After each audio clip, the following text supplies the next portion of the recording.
Okay, think about this for a second. For over half a century, the most valuable franchise in professional basketball hasn't been a dynasty. I mean, they haven't even been close. They've been a punchline. We're talking about a sprawling $7.5 billion empire that somehow got trapped in a labyrinth of its own making. So in this explainer, we're launching a full-blown investigation into the shadows of Madison Square Garden. We're going to unpack the disastrous decisions, the notoriously toxic culture, and the ultimate completely unprecedented plot twist that finally brought the New York Knicks back from the dead.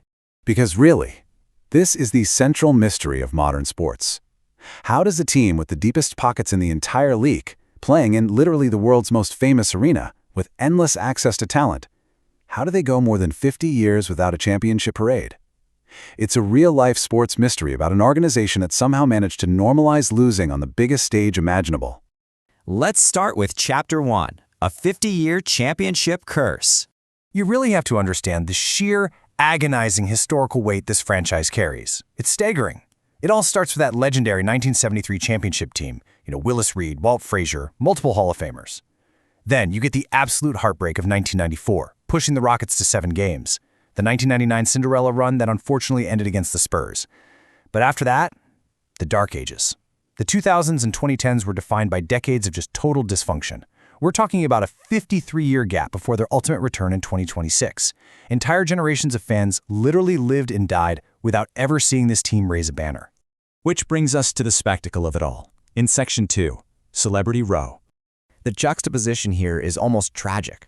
Up in the stands, you have the pristine glamour of Madison Square Garden's Celebrity Row, the near-mythical Suite 200, packed with A-list movie stars, strict invitation-only access, tickets fetching $1 million at charity auctions, and heavy security for high-profile politicians like Donald Trump. It is, without a doubt, the ultimate VIP experience. Yet, the on-court reality? A catastrophic mess. Constant losing, embarrassing trades, and a 50-year title drought. You basically have the most exclusive party in New York City being hosted around the absolute worst basketball product imaginable. And that dynamic brilliantly illustrates the toxic organizational culture that really festered under owner Jim Dolan. Former PR chief Joe Favorito hit the nail on the head. He said, "You're there as a guest. You don't take shots at people. If you wanted to sit on Celebrity Row, you had to display strict allegiance." Even massive celebrities like Ethan Hawke were reportedly cut off from the VIP gravy train just for publicly questioning the front office's coaching hires. It was this crazy environment that prioritized blind loyalty over actual basketball competence. So let's look at the front office in Section 3. Decades of disastrous decisions. This right here is where the franchise truly mortgaged its future. Throwing money at problems doesn't buy championships, and the Knicks are literally the ultimate proof of that. Take the Isaiah Thomas era back in the mid-2000s. He traded away future draft picks for bloated, aging talent. And get this, those picks ultimately became all-stars LaMarcus Aldridge and Joakim Noah. Then, a decade later, legendary coach Phil Jackson is handed the keys to the kingdom with zero front office experience. His masterstroke? Giving that very same Joakim Noah, who was now well past his prime, a staggering $72 million contract. Jackson also hired completely inexperienced coaches like Derek Fisher and drafted busts like Frank Ntilikina. It was just a relentless cycle of self-sabotage. I mean, they basically built a literal hall of shame. Stephon Marbury, Penny Hardaway, Steve Francis, Maurice Taylor, Eddie Curry. The front office operated under this false, incredibly arrogant belief that you just couldn't do a traditional rebuild in the New York market. They thought you had to acquire big names, totally regardless of fit, chemistry, or cost. So they spent more money than any other NBA franchise, and as a result, they lost more games than almost all of them. But then, everything flips. Section 4, the Villanova core arrives. The whole trajectory shifted when executive Leon Rose and head coach Tom Thibodeau finally brought some structural discipline back to New York. And it was a totally methodical rebuild. First, they capitalized on some massive front office mismanagement by the Dallas Mavericks to sign point guard Jalen Brunson outright in 2022, without sacrificing a single draft asset. Incredible move.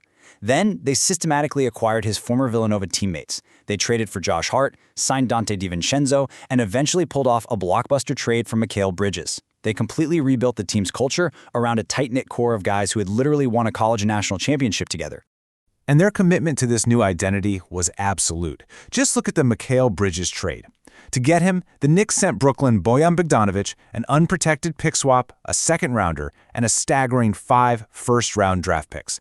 It was a massive, franchise-altering ransom, no doubt about it, but it was entirely calculated to lock in an elite, highly durable defensive identity on the perimeter.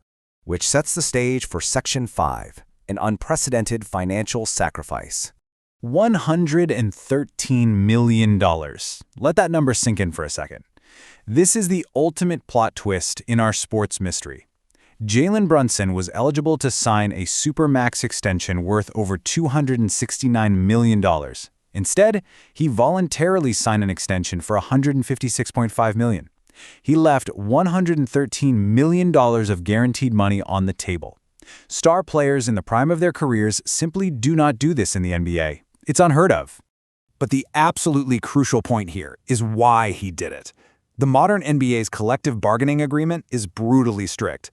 Without this discount, the Knicks would have been hard-capped by the dreaded second tax apron, basically freezing their roster completely. But with the discount, cap flexibility was secured, trades were unlocked. It was a Tom Brady-style financial sacrifice that completely bypassed those restrictive penalties, giving the Knicks the mathematical freedom they desperately needed to finish their masterpiece. And you know what? That discount directly funded the final puzzle piece. Just before training camp, the Knicks executed the Karl Anthony Towns trade. They had to sacrifice beloved rotation players, sending out Julius Randle, Dante DiVincenzo, and a first-round pick to acquire the 4-time All-Star stretch 5. But here's the thing. This move simply would not have been legally possible under the salary cap if Jalen Brunson hadn't taken that historic pay cut. So, it leads to our final chapter. Section 6. The greatest rebuild in sports? By the 2025-26 season, the Knicks had finally, truly decoupled their performance from the weight of all that historical trauma. And that season was an absolute force of nature. 60 regular season wins, NBA Cup champions, Jalen Brunson averaging nearly 30 points a game, with Karl Anthony Towns adding over 21. For the first time in franchise history, 2 Knicks teammates combined for 50 points per game across consecutive seasons. The decades of dysfunction were dead, the new culture was bulletproof. But the regular season, that was just the appetizer. The 2026 Eastern Conference playoffs were a sheer display of destruction. They beat the Hawks in 6, closing them out by a record margin in Game 6. Then, they swept the Philadelphia 76ers, winning by an average of 22 points. And in the conference finals against a 64-win Cleveland Cavaliers team, another sweep. They absolutely annihilated the Cavs, culminating in a 130-93 blowout in Game 4. It was the most dominant Eastern Conference playoff run in 25 years, cementing a 10-game postseason winning streak.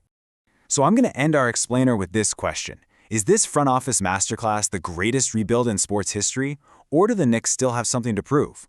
I mean, they transformed from the biggest joke in basketball to an unstoppable juggernaut, built on discipline, a Villanova brotherhood, and an unprecedented financial sacrifice. But does an elite run to the 2026 finals completely erase 50 years of misery? I'll leave that up to you to debate. Thanks for joining me on this investigation, and I'll catch you in the next explainer.